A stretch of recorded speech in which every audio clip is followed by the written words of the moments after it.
I'm Margaret Brennan in Washington, and this week on Face the Nation, President-elect Trump promises big change for America's role in the world.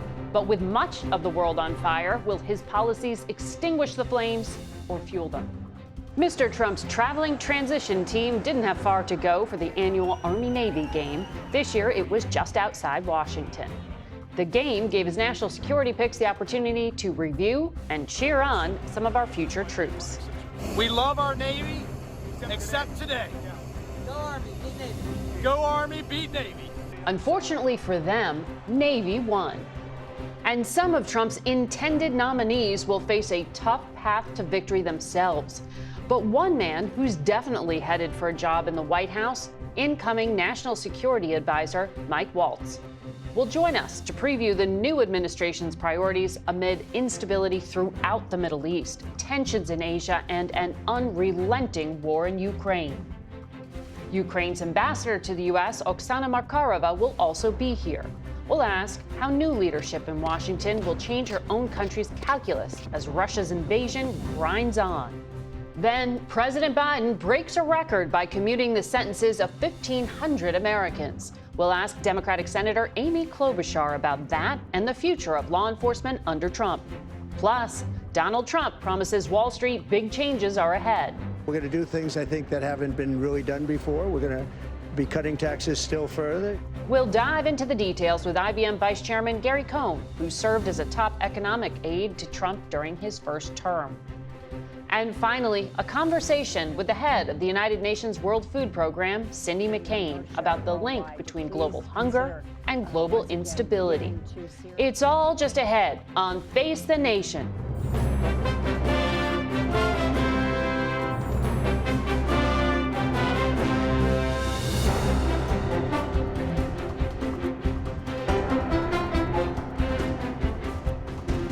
Good morning and welcome to Face the Nation.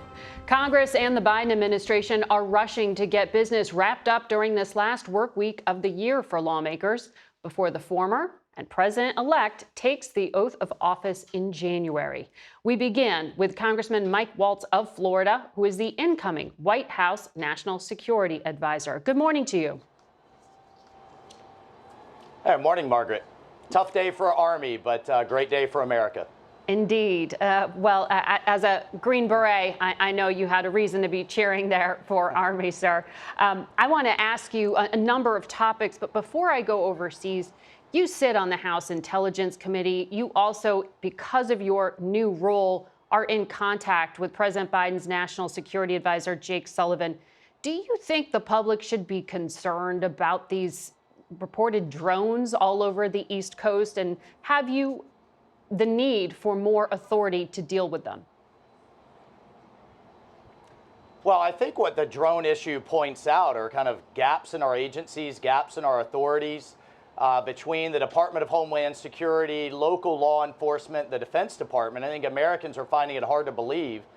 We can't figure out where these are coming from. And I can tell you from the Defense Department standpoint, you know, they're focused on bombers and cruise missiles. And it's pointing to gaps in our capabilities and our ability to clamp down on what's going on here. And we need to get to the bottom of it. And I think the Biden administration is working to do that. But at this point, given the intelligence you've seen, is there any reason for the public to be worried?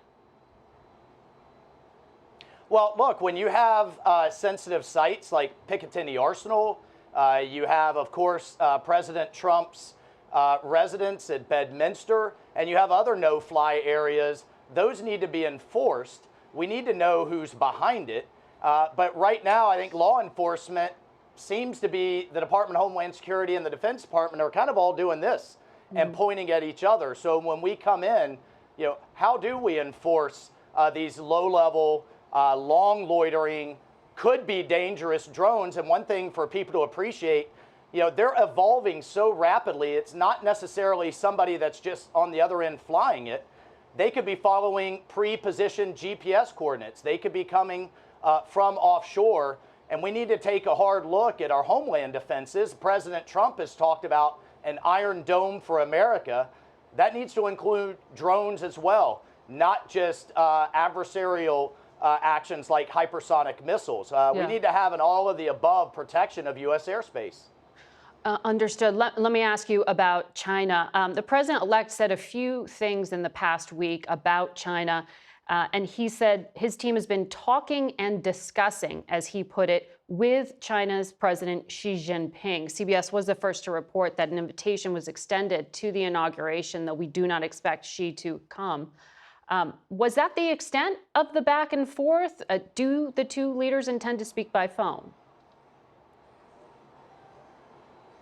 Well, Margaret, it's been amazing. I mean, the entire world is reaching out to the president. In fact, it's been a little overwhelming, the outreach, not only to speak with him, to congratulate him, but to even come to the inauguration themselves. So the outreach has been tremendous. President Trump is taking all calls. As you know, he believes in having a relationship with allies and adversaries at that kind of head of state level. And those conversations are ongoing. But they are really nothing beyond congratulatory and niceties. We are in communication with the current administration. We don't agree on all things, but as I've said before, none of our adversaries should think this is a moment to take advantage of this transition. We don't agree with all things, but we are in full coordination with the current administration. Well, China, you said there should be consequences because of their massive and pervasive hack of 8 U.S. telecom companies, which has breached the metadata of potentially millions of Americans. Senator Marco Rubio said it was egregious, dangerous, and a vulnerability that no one anticipated. You're going to be working together. What do you plan for the consequences to be? Yeah. I think Senator Rubio and hopefully future Secretary of State Rubio is absolutely right. We have been over the years trying to play better and better defense when it comes to cyber. We need to start going on offense and start imposing, I think, higher costs and consequences to private actors and nation state actors that continue to steal our data, that continue to spy on us, and that even worse, with the Volt Typhoon penetration, that are literally putting cyber time bombs on our infrastructure, our water systems, our grids, even our ports. That is wholly unacceptable, and I think we need to take a much stronger stance. Senator Rubio's right. President Trump has indicated that as well. We need to start changing behaviors on the other side rather than just constantly having this kind of escalation of their offense and our defense. The Colonial Pipeline hack was another key point. And then finally, we've got a tremendous private sector with a lot of capability. That relationship between public and private with our tech industry, they could be doing a lot of good and helping us defend, but also making our adversaries vulnerable. Is this sanctions day one from the Trump administration? Well, I'm not going to get ahead of everything that we're doing day one, but taking a different approach to cyber, looking at our doctrine and starting to impose costs on the other side to get them to knock this off is something we'll be taking a look at, I think. You were at Mar-a-Lago this past week when Hungary's Prime Minister Viktor Orban met with Mr. Trump and Elon Musk and yourself. He then announced that he had spoken to Vladimir Putin. Orban seems to be floating a Christmas ceasefire and a prisoner swap. Is he carrying with him some kind of message from Donald Trump? Well, Orban has regular engagement with the Russians, and he clearly has a good relationship with President Trump. And I would hope the entire world would want to see some type of cessation to the slaughter that is happening in eastern Ukraine. I mean, Margaret, did Mr. Trump ask him to do that? This is World War I style. This is World War I style warfare. It is a meat grinder of human beings. President Trump's been very concerned about the carnage that's ongoing, and where is this all going? Right. We need to stop the fighting. You know, look, if that is some type of ceasefire as a first step, again, we'll take a hard look at what that means. But until January 20th, we are also in coordination with this current administration. Okay, so no message was sent through Orban to Putin by Trump. That's what I understand you saying there? Oh, I'm not going to. Yeah, I'm not going to get into specifics of back and forths. Okay. But one is talking. Of course, we're going to continue to talk. And the President Trump's made it clear he wants this war to stop. Does the Trump team plan to limit how Ukraine can use U.S. weapons or targeting assistance when you take office? Well, I mean, President Trump just said in the interview that, a blank check in his interview with Time Magazine, I believe, a blank check isn't, isn't a strategy. This just kind of forever war that we seem to be backing into. What does success look like in line with our interest? How do we end the war? Who's at the table? How do we drive all sides to the table? And what's the framework for an agreement? Those are things that we're thinking through with his fantastic team that he's assembling. Was that discussed in that 45-minute meeting that Mr. Trump had with Mr. Zelensky in Paris last week? And do you support putting NATO member states as peacekeepers in Ukraine? Well, what's been so interesting, Margaret, is just since the election, everyone coming to us, our European allies, President Zelensky in that meeting, and others have shifted to that framework I just talked about. Yeah. How do we end this conflict? How do we do it in a way that restores stability, stops the carnage, and hopefully, makes this a permanent end, not just a pause. Those are all things that we're thinking through. And in terms of the question you just asked, the NATO Secretary General came here to Mar-a-Lago. He's talking about the Europeans taking a bigger role in whether that's on the ground or otherwise after this conflict is over. And that's exactly what President Trump has been asking for. I have to quickly ask you about the Middle East. During the last Trump administration, Donald Trump pulled some U.S. troops out of Syria. Does he intend to keep the 900 U.S. troops there? Look, our number one interest is keeping a lid on ISIS. We cannot have an explosion of ISIS back into a caliphate that threatens Iraq, threatens Jordan, threatens Turkey and Europe, inspires attacks in the United States like we saw in 2014. President Trump cleaned it up then with his team. Thousands of ISIS fighters are in prison camps. We're in consultation with the Israelis as well.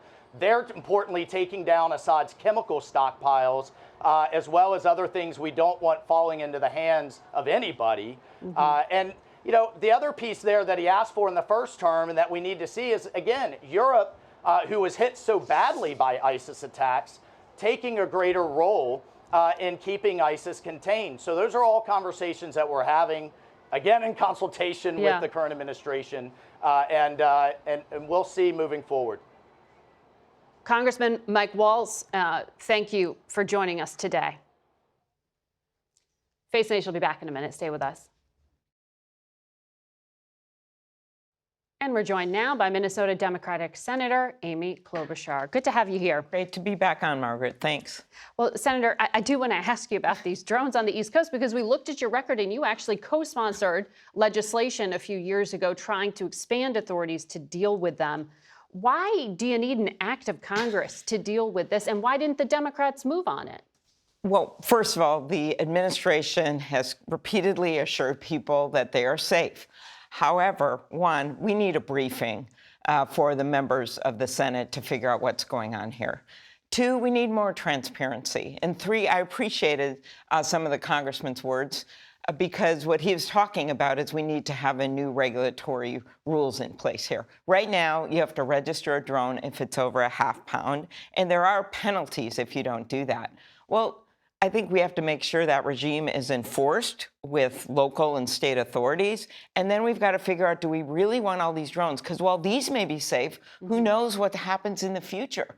And they have to be within 400 feet. So these things are going to be, flying over people's family picnics and over their homes and over beaches. Like, this is not going to be a good future if we see too many of these. So I think I was pleased that he said he wanted to move forward on some rules and finding a way to regulate these in a better way, because this just can't be. No one knows why this huge drone is right over their house. So you might bring this up in the new Republican-controlled Senate? Yes. Moving on, you sit on the Judiciary Committee.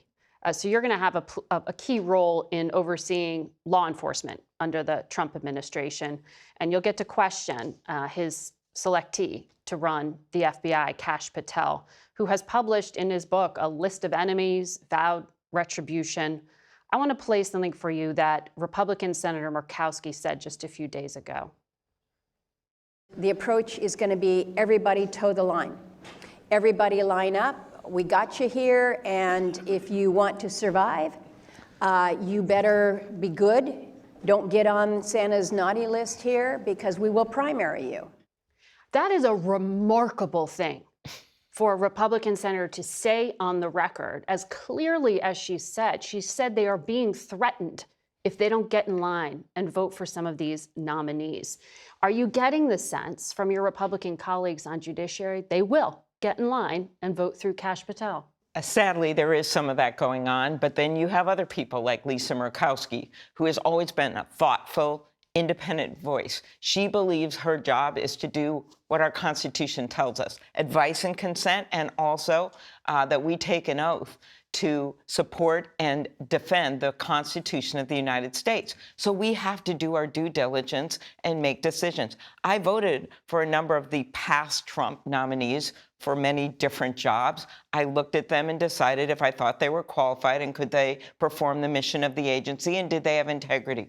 That's what has to happen here. And so when you look at someone like Kash Patel, who would be replacing Christopher Wray, who I believe embodied, he was a Trump appointee, went through Biden and embodied the mission of the FBI, which is fidelity, bravery, integrity. And so now you have someone who says he's on a revenge mission when we should be on a national security safety mission here. Mm-hmm. When we look at cybersecurity attacks that you just talked to the congressman about and various other things. He says he wants to dismantle the FBI headquarters and turn it into a museum. To me, this is not the direction we need to go. So I appreciate Senator Murkowski's words and also her demand and other Republicans. It's going to be their decisions on these nominees. We may vote against them or for them, right. But in the end, it's their decisions. Her demand for FBI reports and making sure that these are not recess appointments and there must be open hearings. Right, because they have enough votes essentially to move on these on their own. I want to ask you about President Biden.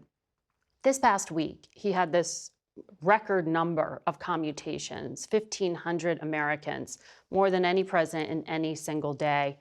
Among them, though, there was a judge involved in a so-called Cash for Kids scheme that sent thousands of kids to jail for millions of dollars. Mm-hmm. A man who committed tax fraud at a cost of more than $1.6 billion, described as the most prolific, pernicious, utterly unrepented tax cheat in U.S. history.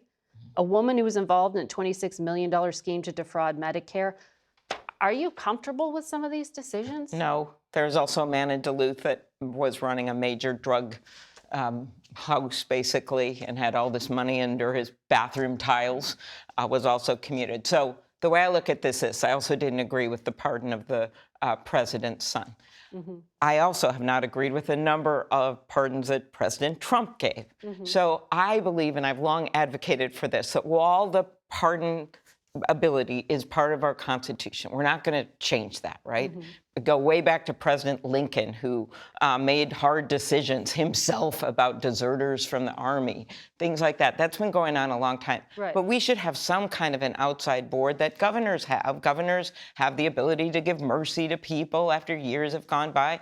But a lot of them have boards that make recommendations and other things instead of people just doing it in the middle of the night and people in the White House. This makes no sense to me. Well, this is what was so surprising, because the White House described it as just based on a broad category and not the specifics of the case. Exactly. Was that prudent? So I have no doubt there were some righteous pardons in this group. Okay, let's say that. I believe that there were. But there were a number that I think make no sense at all. So instead of doing a whole category, why don't, in a coming year, before the end of a president's term, if that's when they're mostly going to do these, that a board looks at these and looks at them individually when people petition for them based on the facts instead of just in a large group. So large groups have been done before, I believe, but I think that this whole process cries out for reform, because otherwise you undermine the justice system. And again, I emphasize, this also happened in a big way under President Trump. And you undermine the work of these line FBI agents, these line prosecutors who have taken on these cases, followed the sentencing guidelines, and made a decision. Might you want mercy 10 years later? Yes, you might. But let's at least look at these on a factual basis and a risk basis, instead of just in the middle of the night a month before a president leaves. Senator Klobuchar, thank you for being here today. It was great to be on. Thank you, Margaret. We'll be right back with a lot more Face the Nation. Stay with us. And we're back now with the Vice Chairman of IBM, Gary Cohn, who also served as the White House economic advisor in President Trump's first term. Gary, welcome back. It's expected the Fed's going to cut rates again this week, even though we did see in the economic data release that inflation is still high. President Trump said can't lower prices once they're high. Seems to be admitting that it's not within the president's remit to control what you spend at the grocery store. Margaret, thanks for having me. You're right. So we had two bits of economic data this week. We had consumer prices and we had producer prices. Both came in on the high side of where economists were hoping. If you look at the consumer prices, we're looking at about 2.7% on consumer prices. Remember, the Fed's target for inflation is about 2%. Right. So we're running almost 1% high. Producer prices came in even higher than we were expecting. So we're not down to that target 2% where the Fed would like to get to. That said, the Fed is meeting next week. The Fed is highly viewed that the Fed will cut interest rates by 25 basis points next week. That means over the course of this year, they will have cut interest rates by 100 basis points. Now, as you look forward into next year, people had projected they would cut a lot more. I think we are seeing the rate of cuts slow down quite dramatically as people are starting to evaluate the economic data that we have. So what does that mean in terms of the economy President Trump will be inheriting? So the president's inheriting a very good economy, a very stable economy. We have real solid economic growth. We have real job growth. We have real wage growth. And I think some of the wage growth that we're seeing, we've seen a lot of these union contracts be renegotiated in the second half of this year. Mm-hmm. Those wages feed through the economy. They feed through as inflation.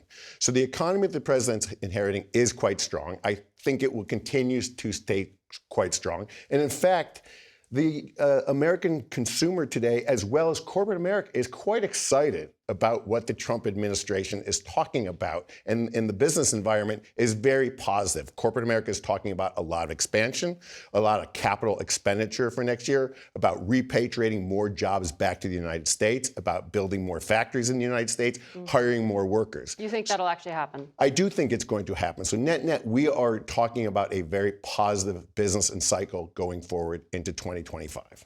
Is the stock market really the best way to gauge it? You saw Mr. Trump at the stock exchange this past week.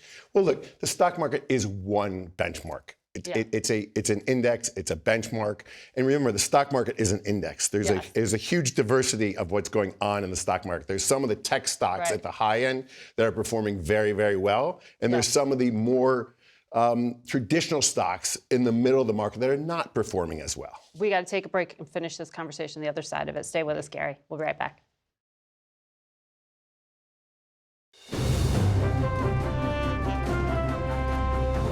Welcome back to Face the Nation. We're continuing our conversation now with Gary Cohn. Gary, before the break, you were telling us the business world has high expectations for the Trump administration.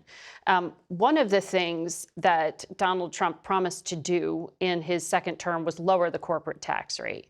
So you helped put together the tax plan that's expiring in part of it's expiring in 2025. He said at the New York Stock Exchange this week that he wanted to go down further from 21%. He really wanted to get it back down to 15%, and we will be able to do that. Will he be able to do that? Look, Mark, we don't know. Look, the whole tax discussion is going to happen over the course of 2025. Why didn't you do it in 2017? In 2017, we did not have the financial wherewithal to do it. Okay. When you go through reconciliation, which is how they will do taxes this time in 2025, you are given instructions by the budget committee. And the instructions are basically how much money you can spend or how much revenue you could take in. This time it will be how much money you can spend. We did not have additional money to spend. So the lowest we could get the corporate tax rate at that time was the 21%. That's also the reason that the corporate tax part of the tax legislation in 2017 expires the end of 2025. To score that piece of legislation, which in the financial requirements we were given by the Senate and the House finance committees, we had to end the personal side at the end of 2025. So we do know that taxes will be taken up by this Congress in this session. We know that they're going to have to deal with the personal side of the equation, because if not, the personal side will revert back to the pre-2017 tax code. That was a very arduous, ugly tax code with much higher rates, with a lot more loopholes, a lot more deductions. I don't think anyone wants, on either side of the aisle, wants to go back to the prior tax code. You know, when we open up tax code, even if we're just talking about the personal side, the corporate side will come into play. And there's always this interesting relationship between the personal side and the corporate side, because the vast majority of companies in the United States are small businesses that file on a tax return that allows them to pay the personal rate, but there's a difference between the personal rate and the corporate rate. And you want to make sure that those relationships don't get too far out of the line with each other, so people aren't incentivized to change their corporate structure to become a subchapter S corporation versus a corporation, so they can take advantage of the tax code. So there's always a lot of time spent there to make sure the personal rate and the corporate rate make sense in relationship to each other. I think you said in the past, though, you don't think the corporate rate should go down further. Well, the business community as a whole, when we did tax reform in 2017, and whether you look at the Chamber of Commerce or you look at the Business Roundtable, you look at any of the business organizations, they were very supportive of a 21% tax rate. They, in fact, I think would have been happy with anything at 23% or below, which put us in line with other OECD countries around the world. It made us competitive. Other developed economies. Other developed economies.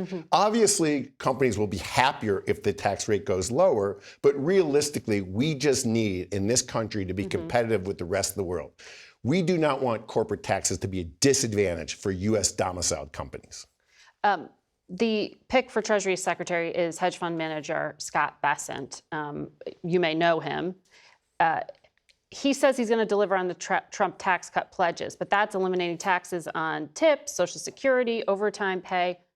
Can he actually deliver on any of that? Look, Scott is quite an accomplished individual. So, look, I know he will put a lot of effort into this. He will have a lot of help with other people. Kevin Hassett, who's going into my old job at the NEC, will have an important seat at the table. Kevin understands a lot of these policies. There will be a lot of opinions at the table when we get to tax writing. You know, the House and the Senate will have their opinions. Remember, there are members of the House that ran on one item and one item only. They ran on the idea that we should bring back the state and local tax deduction, the SALT deduction. There were also members that ran on being deficit hawks. There were Republicans that ran on thinking that we have built up too much deficit and we need to get our budget under control. We're going to have to find a way. They're not going to like any of these promises. I agree with that, but we're going to have to find a way to balance all of these needs and get to a tax plan that makes sense, but allows us to continue to drive our economy, continue to drive the economic growth, and continue to drive wages and jobs. Well, you heard the House Speaker say some of this may be done through reconciliation, which implies that the Senate isn't going to seek a majority vote. They're just going to try to put this through with 51 votes and do it in kind of an arcane way. When is this going to happen, and should it happen before they fix the border? Well, it sounds like, from what I'm hearing, and like, I don't know, this could change anyway. There's other people smarter than I deciding on the strategy on this.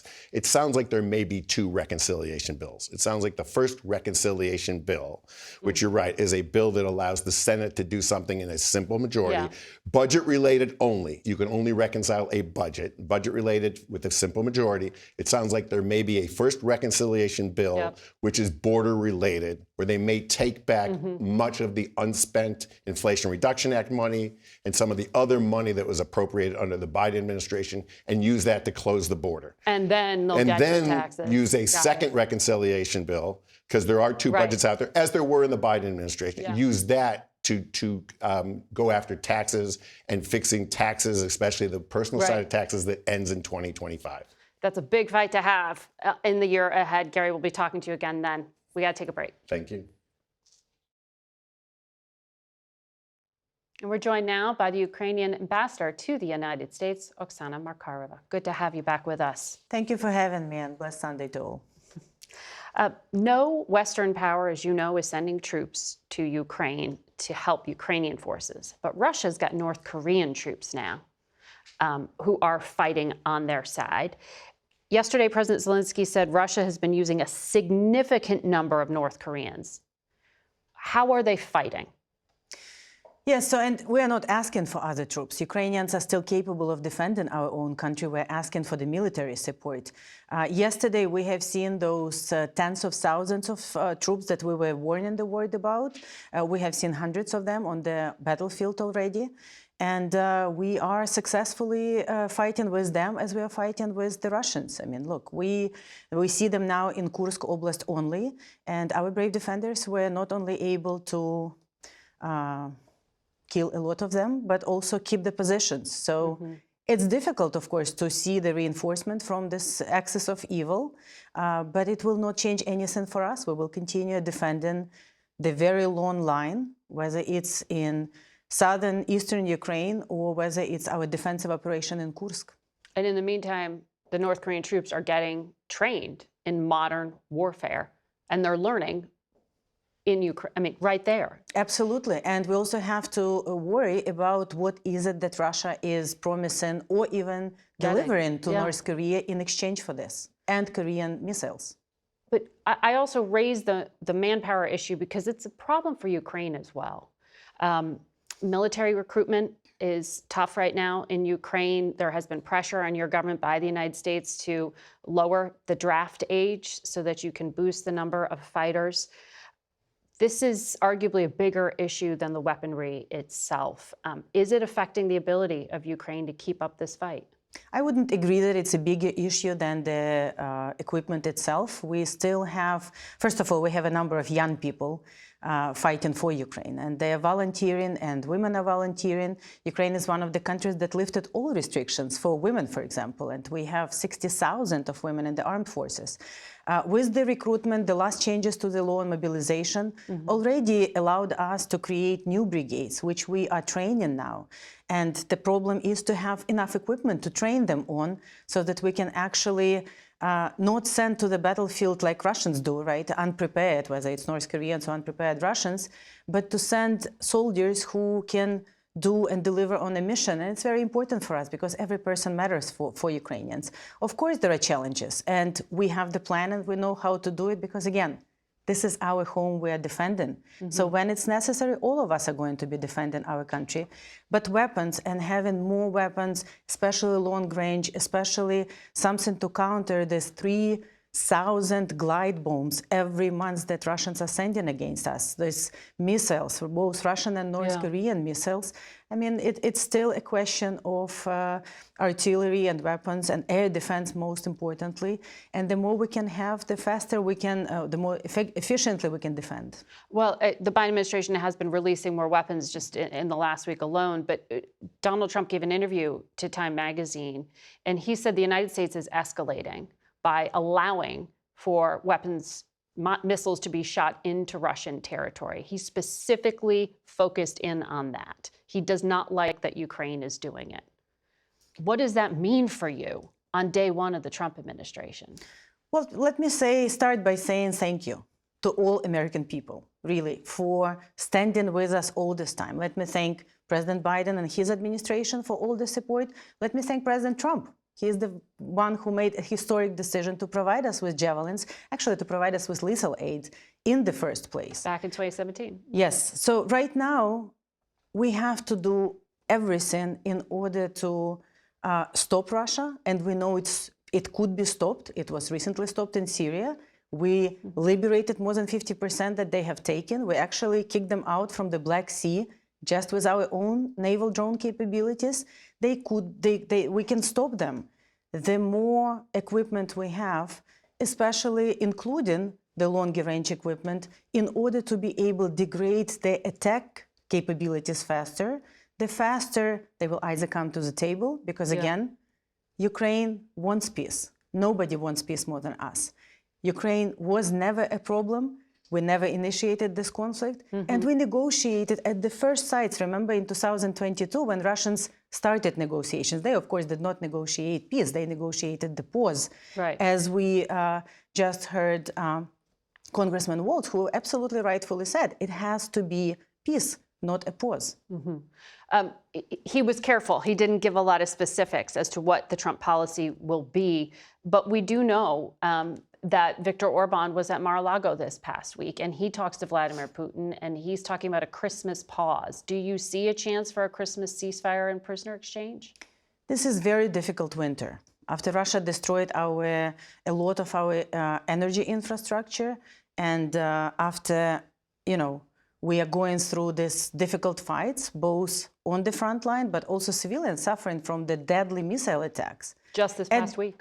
Yes. At the same time, every time Russia is talking about some ceasefire, they are lying. Russians are lying.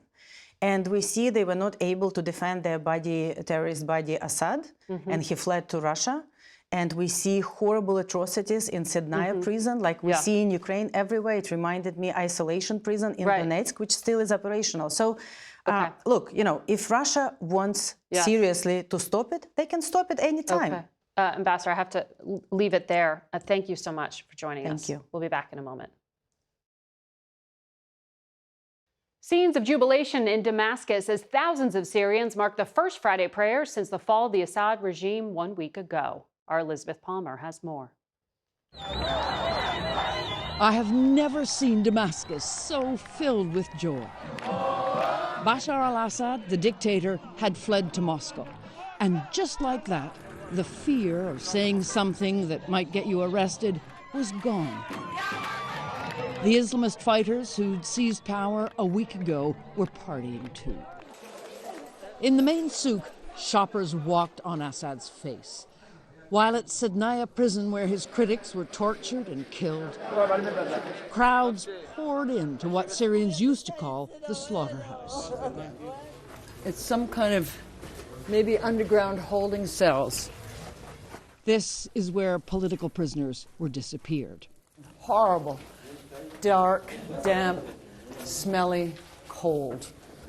All week, families combed the cells for clues that might tell them what happened to their husbands, their fathers, their sons. In a house near Damascus, we met an American, Travis Timmerman, who'd entered Syria illegally and been locked up in an Assad jail since May. You got more than you bargained for, maybe. Well, I'm here. Yeah. He is a lucky man. As soon as the regime fell, local people set him and the rest of prisoners free. At the ancient Umayyad mosque, the fighters' leader Abu Muhammad al-Jolani was welcomed a conquering hero. He's changed his look from the old days when he was affiliated with al-Qaeda, and a master of modern messaging, he posted on X too, inviting all Syrians to join in rebuilding the country. His inner circle has promised elections in March, but not everyone buys it. Rumors are spreading like wildfire that no matter what they say, these men mean to rule like Al-Qaeda 2.0. Syrians are afraid, especially the Christian and Alawite minorities, that when the dust settles, they'll find that a new tyranny has simply replaced the old. That's Elizabeth Palmer in Damascus. We spoke with the executive director of the UN's World Food Program, Cindy McCain, last week, and began by asking about the situation in Syria and how her organization is getting food to those who need it most. Well, our deliveries so far have been very smooth, but we need more delivery options open, which is what this was alluding to. More importantly, we have been able to get 70,000 people fed this month so far, but we need more. And more importantly, we need the funds to do it. That's where we're lacking. You know, WFP never left Syria. We've always been in there, but now we need more routes, more ability to get in and to get not just more trucks, but more people in so that we can help in the best way we can. The U.S. still has some sanctions on Syria, but they do let in UN humanitarian aid, there was a call in Congress, a bipartisan one this week, for the United States to lift some sanctions. Are you experiencing U.S. sanctions getting in your way at this point? Not really. We've been able to, as you said, we've been able to move our goods through, our food items, et cetera, through, and get it to where it needs to go in a safe and a quick manner as well. But I will never underestimate the process with things that it could infringe us later on. So I'm hoping that things stay calm, that we can move our goods again in a safe and secure manner and do it at full scale. If we can't work at scale, we can't feed. And you said you're short on funds. How much do you need? Oh, worldwide, I could use $17 billion right now, if you want to know the truth. There's so many countries that have absolutely no access to any funding. No one's paying any attention to it. So why did you say funding is down? People are just not paying attention? Yeah, countries are rerouting their funding in different ways. They're choosing to fund things in different manners or not to fund at all. And I'm asking on your show worldwide to please consider once again giving to Syria, because people in Syria will starve to death without it. And we've seen the evidence of great hunger there. You know, you and I have spoken in the past on this program about the U.S. contributing so generously to the UN, the largest funder, arguably the most important partner to the United Nations. And you had encouraged Beijing to really kind of step up their game. And you had said there was somewhat of a lack of willingness to be a part of working together as a team worldwide. Have you seen any change to that? Not much. I encourage all countries to get involved, including China. We need help from everybody. The world is on fire right now, and hunger is at the forefront of all of this. And most importantly, when people are hungry, this becomes a national security issue. And so it affects not only the countries that it's affecting, but it affects us worldwide. And it does affect national security. So it's important that every country worldwide get involved and be involved in this. So I want to ask you about Sudan. I know you were recently there. It's in the midst of a brutal civil war. The U.S. has accused both sides of ethnic cleansing. Can you keep trucks going into Sudan to feed people there? Oh, it's such a complicated situation. Right now we have 30-some convoys on the road going into Sudan to hit the various places that we need to get to. But we need more. Certainly Darfur has been a big issue, but we have other parts of the country that are just as needy and where famine does exist. As you know, it's been declared there. And we need also to be able to come through Khartoum and make sure that we can access from that direction as well. It's been a slow process, but we have been able to get in, but we need more. Again, food security is national security. Don't ever forget that, because if people are insecure from a food reality, they're not going to behave well, and they start to migrate. Wars begin that way. Conflict is a part of all of this. I'd be remiss to not ask you about what's going on in Gaza. Jake Sullivan, President Biden's national security advisor, said this week the U.S. has stood up to Prime Minister Netanyahu to say, let's make sure that Israel is not responsible for the third famine of the 21st century. Are we at famine in Gaza? We're very close to it. We've seen the effects of it. We've seen what's going on. Listen, we're in the month of November. WFP has been able to get 2 trucks in. That's all. 2 trucks in the month of November. And of course now we're into December. This whole issue of not being able to get in is unseemly. We need unfettered access. We need a ceasefire, and we need it now. We can no longer sit by and just allow these people to starve to death. We need help, and we need to make sure that we put political pressure on those that need to have political pressure put on them. We've seen images of crowds just crushing people, amassing at bakeries in Gaza. 90% of the population cannot return to their homes. They're displaced. Only 4 bakeries are operational for nearly 2 million people. This is man-made. It is man-made. You're absolutely right. It is man-made. And more importantly, the world needs to take a hard look at this and realize that not just do they need food, but we need access. And the targeting of humanitarian aid workers is unconscionable. We need to get in and do our job. And more importantly in all of this, make sure that we can feed. Children especially are starving to death. I mean, the height of malnutrition, the height of hunger within that region is unbelievably horrible. And so we've seen it firsthand, and I as the leader of the largest humanitarian aid agency in the world, I'm calling for a ceasefire, and I want my fellow partners within this arena to call for the same thing. Understood. You used the word targeted. Who's targeting your workers? Well, there's lots of things that are going on. There's gangs that are running. If we're speaking directly about Gaza, it's gangs that's running around. It's the lawlessness. Director McCain, I know you have a lot of need. You're looking for $17 billion is the number you are asking for. We wish you good luck with feeding the world. Thank you. Thanks for having me. We'll be right back. That's it for us today. Thank you for watching. Until next week, for Face the Nation, I'm Margaret Brennan.